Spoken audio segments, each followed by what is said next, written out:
Snow on the ground.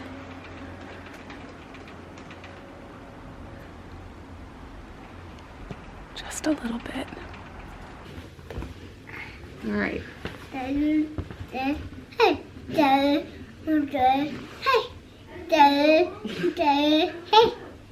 Come here. Come here.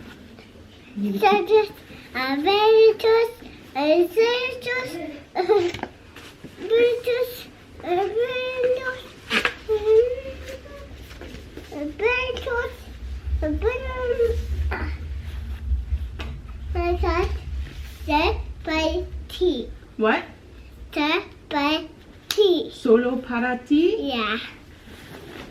Solo para ti. Hey.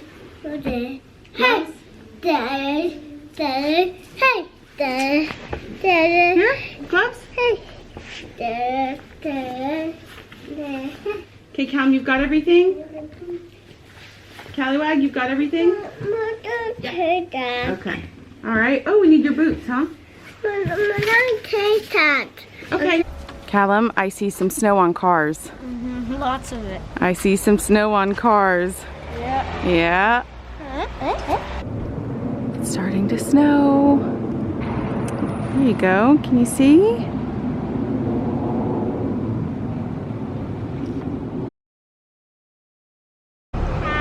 Hi, where are you going? Kita. Kita for the first time in a week. I'm so happy. I'm so happy that you get to go, especially since tonight's his Kita party, his Lichterfest, huh? Yeah, Kita party. Kita party! So you get to go. You're excited. Your very first Lichterfest. Yeah. You're gonna have a blast, buddy. A blasty blast. Hi! What are we doing? The Kita party. The Kita party? Yeah, here we go. Oh, there's a fire. Yeah. Hey, Elliot's got his lantern. It's still too bright, but he's got his lantern, his first lantern. Happy at my Kita. Yeah. Look at mommy, look at mommy. Bye. Eee, look at my cuties. Hi. Elliot. Hi.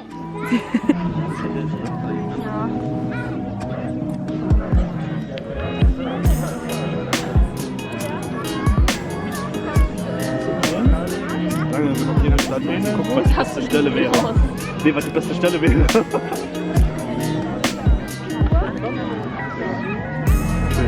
Schön, schön, das ist gut. Ah.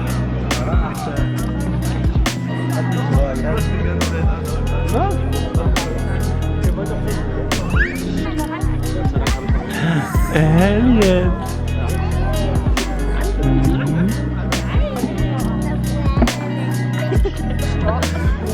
German s'mores.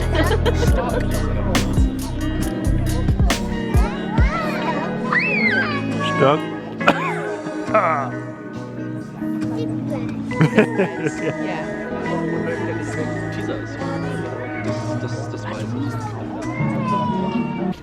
All right, we've got a dinosaur lantern. But Elliot's, you see his little lights. He's more interested in going and playing with Callum and Linnea.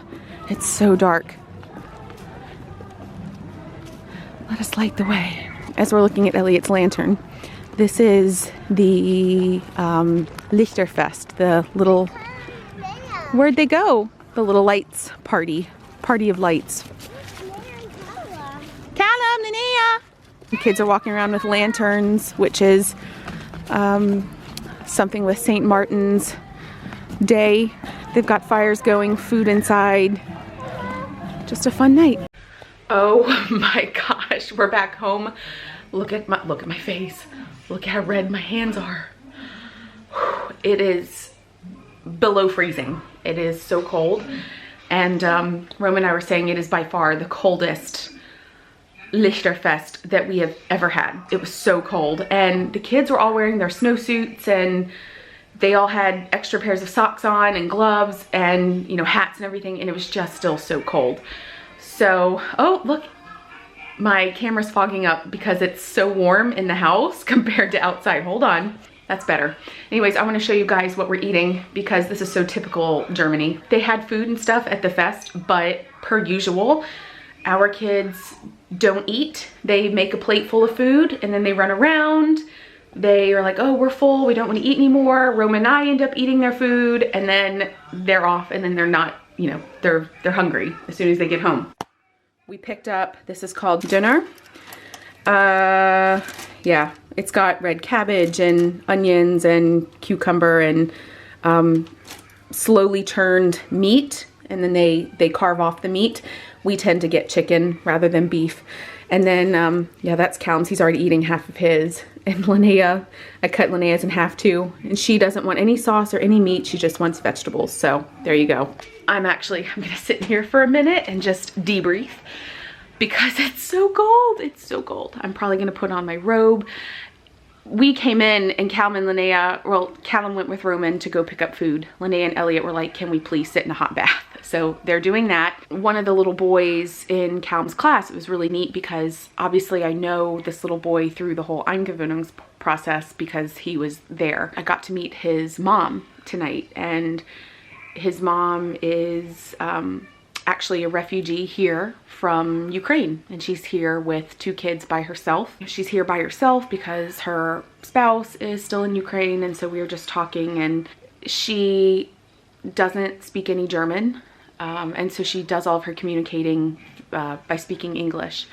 And so I've kind of picked up on that by being at the kindergarten for the Eingewöhnungs process and like kind of listening to what she's speaking. And obviously when I hear English, my ears kind of perk up a little bit.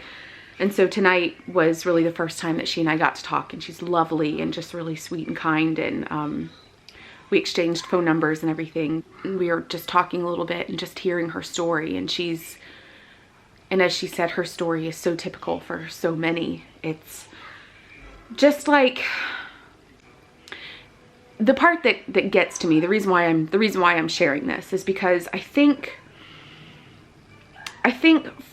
based on what I see, like in comment sections of newspapers and news sources in the US, I read the comments and there's an awful lot of people just saying, this isn't our war, who cares, why are we sending money to Ukraine? I think what people don't realize there that we see here, because we're here in Europe, we see that it's real.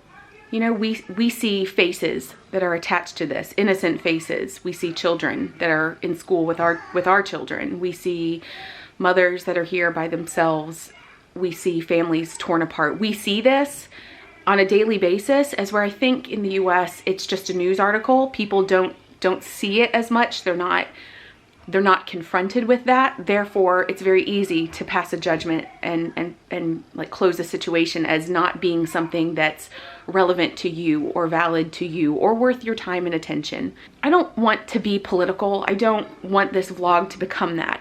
But I just want to call to people's attention who may not otherwise see this or see the other side. I just want to show the human side of what has happened, that it is absolutely true that a country has invaded the country of this person that I met tonight. And it is absolutely true that her hometown has been destroyed. It's absolutely true that her family has been split and separated. It makes me really proud, honestly, of the EU, of Germany, of all the countries across the EU that have accepted refugees. Makes me really, really, really proud to be an EU citizen. I just want to share what I experienced. This is my vlog. This is real life.